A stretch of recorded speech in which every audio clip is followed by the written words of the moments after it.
골프의 미래는 엔터테인먼트. 네. 리브 골프의 철학이고 거기에 선수들 굉장히 동의한다고는 해요. 하지만은 굉장히 아킬레스건에 해당하는 게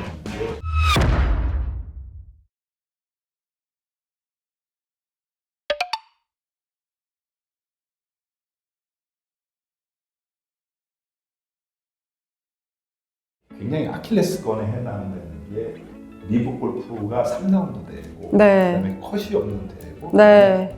일정한 선수만 뛰게 돼 있잖아요. 네. 53명 시즌 8개 대회 정도? 구성이 되면 그쵸.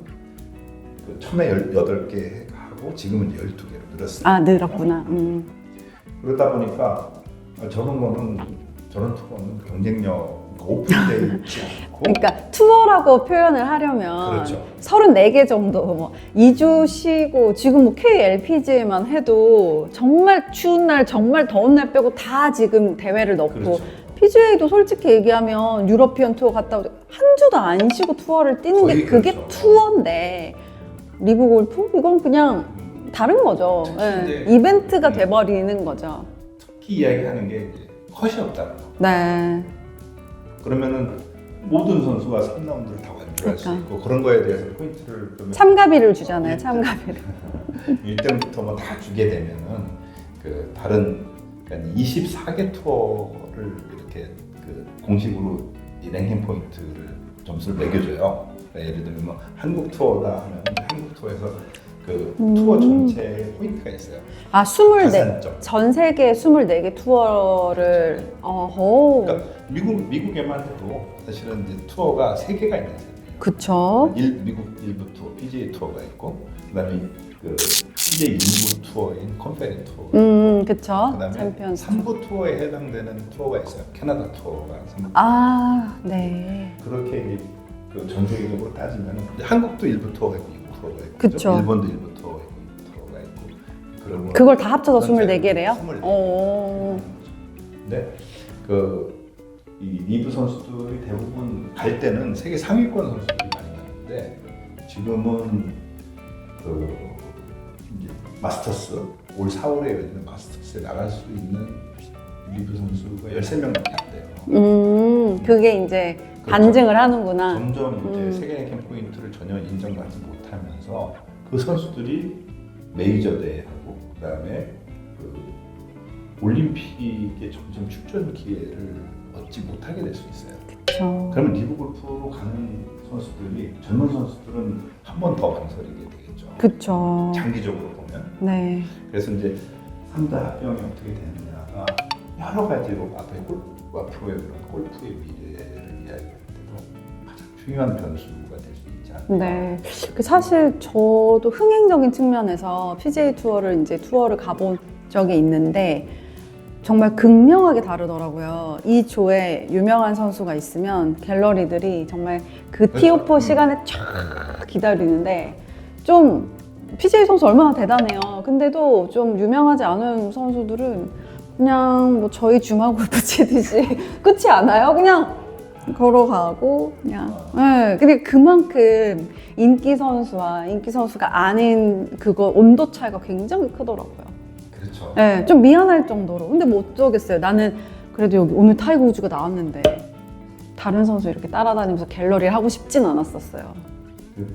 뭐 우리나라의 손흥민 선수가 스포츠 선수가 가장 이렇게 주목을 받고 그러는데 그런 스타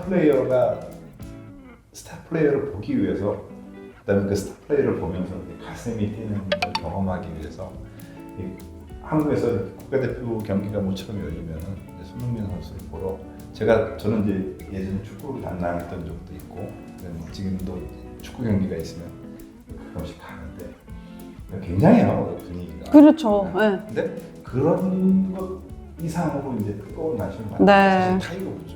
그쵸. 출전하는 골프. 네. 그러면 타이거 우즈는 사실은 이제 성적과 관계없이 네.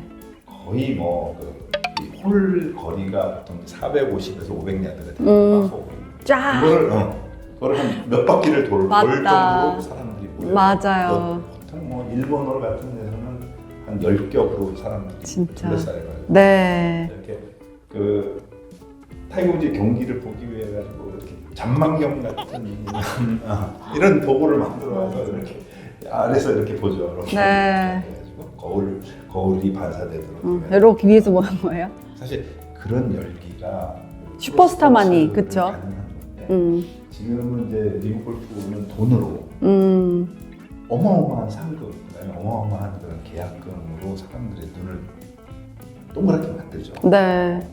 뭐 대회가 열리면 우승 상금이 개인전 400만 기본적으로 받으니까요. 사실 400만 불이면은 그죠?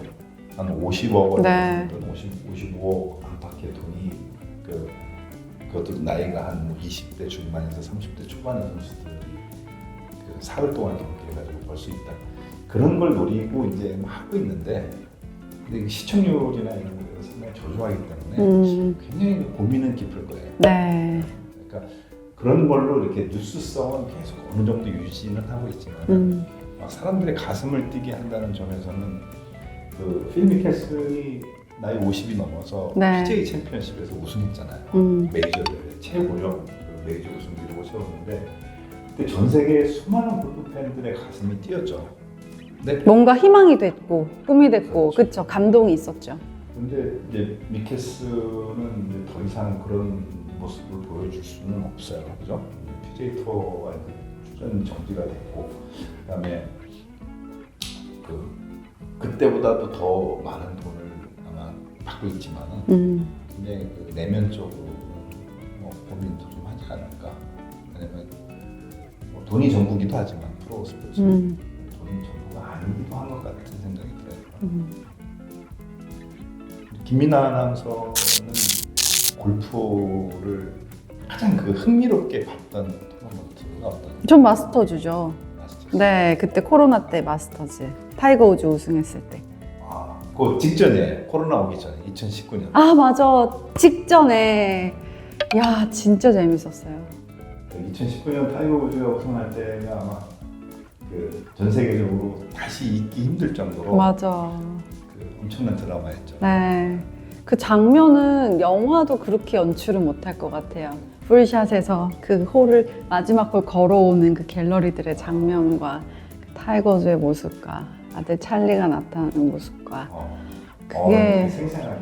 네, 정말 몇 번을 봤는데 너무 이 타이거 우즈가 골프를 계속 쳤으면 좋겠다라는 생각을 또 계속 하게 했고, 그때 뭐 나이키 계약과도 뭐 연관이 있었고 정말 여러 가지 스토리를 남겼던 경기였던 것 같아요.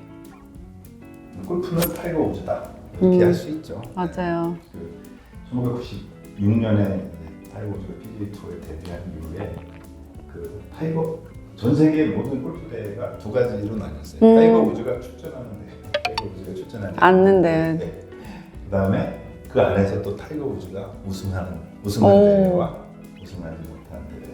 왜냐하면 그 마스터스에서도 5차례 타이거 우즈가 우승했는데 그 5차례 우승할 때의 그 시청률이 그 역대 그 프로골프 TV 시청률 다 상위권 10위 안에 있어요. 와.